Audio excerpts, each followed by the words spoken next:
यह एक प्रेरणादायक गुरुवार की कहानी है जो देवरानी और जेठानी के रिश्ते में विश्वास और समझदारी का महत्व बताती है। बहुत समय पहले की बात है।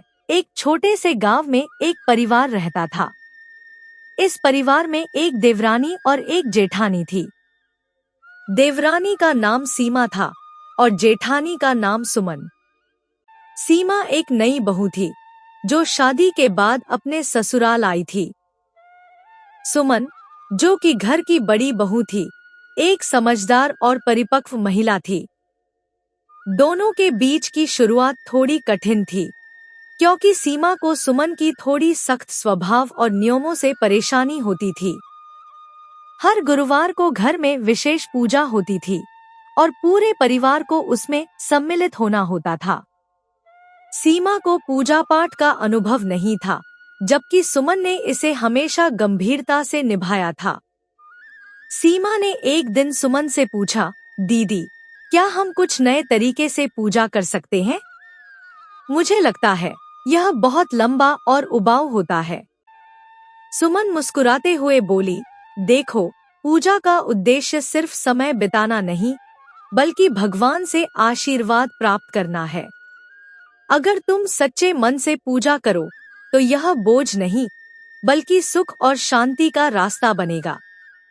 हम अपनी भक्ति को सरल दिल से करना चाहिए। सुमन की बातों ने सीमा को प्रभावित किया। अगले गुरुवार सीमा ने सुमन से सीखा कि पूजा को मन से किया जाए, न कि औपचारिक रूप से। सीमा ने पूरे ध्यान से पूजा की और उसका मन शांत हो गया। उसे लगा कि अगर हमें सच्ची भक्ति और श्रद्धा से कोई काम किया जाए तो उसमें कोई भी कठिनाई नहीं होती। कुछ समय बाद सीमा और सुमन के बीच का रिश्ता भी और गहरा हो गया। अब दोनों एक दूसरे से अच्छे से समझने लगी। सीमा ने सुमन से और अधिक बातें सीखीं और एक साथ मिलकर घर में अच्छे कार्यों की शुरुआत की। एक दिन जब पूजा के बाद परिवार के सभी सदस्य बैठे हुए थे, सुमन ने कहा, हम दोनों ने एक दूसरे से बहुत कुछ सीखा है। अगर हम एक दूसरे को समझें और प्यार से रहें तो हर कठिनाई हल हो जाती है। सीख, इस कहानी से हमें यह सीखने को मिलता है कि घर में रिश्तों में समझदारी और सहयोग का बहुत महत्व है। यदि हम एक दूसरे के दृष्टिकोण को समझें और प्रेम से अपने कार्य करें तो किसी भी समस्या का समाधान निकल आता है।